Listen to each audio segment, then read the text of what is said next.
Donald Trump is freaking out, and here's why. We have breaking news. The D.C. Court of Appeals has ruled unanimously that former President Trump is not immune from criminal prosecution in the federal election interference case. The former president's attorneys argued that prosecuting a former president would open a Pandora's box from which the nation may never recover. So Trump does not have presidential immunity from prosecution on criminal charges related to his efforts to overturn the 2020 election, January 6th and all that. Okay. And as you might expect, he's losing his mind. Right. So these are a couple tweets here. One is from last night and one is from early this morning. First, last night. If immunity is not granted to a president, every president that leaves office will be immediately indicted by the opposing party. Without complete immunity, a president of the United States will not be able to properly function. OK, that's last night. Here is this morning after this decision. All caps, of course. A president of the United States must have full immunity, without which would be impossible for him or her to properly function. Any mistake, even if well-intended, would be met with almost certain indictments by the opposing party at term end. Even events that cross the line must fall under total immunity, or it will be years of trauma trying to determine good from bad. There must be certainty. Example, you can't stop police from doing the job of strong and effective crime prevention because you want to guard against the occasional rogue cop or bad apple. Sometimes you just have to live with great but slightly imperfect. All presidents must have complete and total presidential immunity, or the authority and decisiveness of a president of the United States will be stripped and gone forever. Hopefully this will be an easy decision. God bless the Supreme Court. Okay. Boy, there's a lot there to unpack.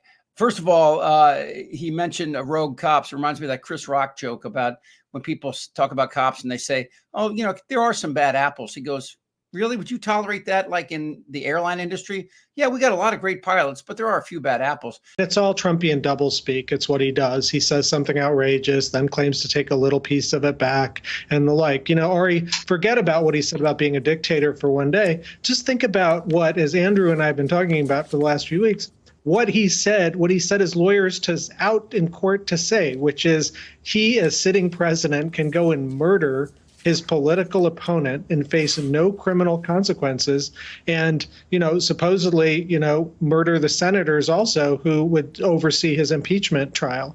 I mean, that's Putin-esque. It's Soviet. It's certainly not American, but that's the kind of power this guy claims. And, you know, you can't just chalk it up to, oh, that was my lawyer, because Trump was asked about whether he stands by it afterwards, and he said absolutely. So, you know, given where he is, smells like a dictator, talks like a dictator, walks like a dictator, he's a dictator. Jack Smith alleges, and the federal government alleges, that Trump, using false election fraud claims as a pretext, tried to reverse Biden's victory through multiple criminal conspiracies, organizing slates of illegitimate pro-Trump electors in states that Biden won, trying to use the Justice Department to conduct sham election crime investigations, and of course, challenging the count of the legitimate electoral votes on January the 6th. Trump has called all this a witch hunt, which he does all the time, and claimed that it's intended to harm his campaign for the fall. Obviously, that's true. They want to harm the campaign of a sociopath who wants to become president and have full immunity, right?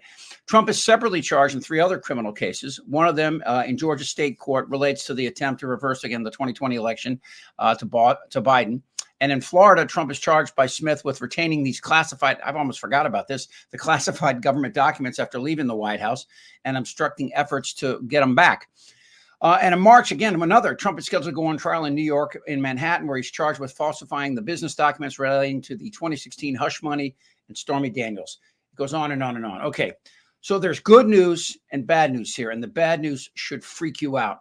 We'll get to that in a second. The good news, again, is obvious. The court said we cannot accept that the office of the presidency places its former occupants above the law for all time thereafter. Again, a 3-judge panel wrote in U.S. Court of Appeals for District of Columbia. Of course, in today's ruling, the appeals panel rejected 3 separate immunity arguments that Trump's lawyers were trying to make.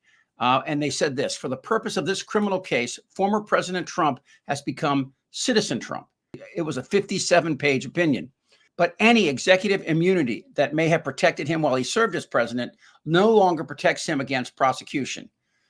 But what if he would have, this immunity thing? What would it be like if the judges gave that to him? On Trump's presidential immunity case, whether or not he has the right to do anything he wants as president of the United States, if you're president, How much could the decision impact the second Trump administration if there is one? A lot. I mean, but it depends on what that ruling is, right? If there is a ruling that presidential immunity doesn't apply here, then there is generally a belief that he is going to have a problem arguing a January 6th case if it goes forward. Should they rule the opposite way and suggest that there's broad immunity, then that's got massive implications for every president going forward. But from this particular president, who has basically said any action a president takes should not be considered within the constraints of the law, that has very specific implications. Now, Trump's campaign is claiming, as Trump did on his crazy missive last night on Truth Social, that without complete presidential immunity, every future president who leaves office will be immediately indicted by the opposing party. Of course, again, that's never happened, and nobody wants that to happen. And he says that Smith's prosecution violates the Constitution and threatens the bedrock of our republic. And President Trump respectfully disagrees, blah, blah, blah, blah, blah. You know, the scary part about this, and I'll get to more of the ruling, is the reaction of the Trump sycophants in Congress. What will that be as today rolls out? Will the MAGA Republicans, the Jim Jordans, the Matt Gaetz, the Marjorie Taylor Greene, we know she will they come to his defense that he should have complete immunity? The three judges, Florence Pan, Michelle Childs, and Karen LaCraft Henderson, Pan and Childs were nominated to the court by Biden, Henderson by the first Bush. They come out and they say that we have balanced former President Trump's asserted interest in executive immunity against the vital public interests that favor allowing this prosecution to proceed. Now the bad news. Okay, here's the bad news. The bad news is Trump's not going to appeal this to the Supreme Court. Why? This is all about delaying the trial. He can still appeal to another panel of judges in a D.C. court, which he will, and delay the trial even further. How bad can this get? Think about it. What if Trump is elected while the trial is still going on? Or what if the trial ends with a conviction and he wins the White House? What would Trump do if he had full immunity as president? I wanted to be a dictator. Right? Currently, Trump has no power, but he is a sociopath with 75 million followers.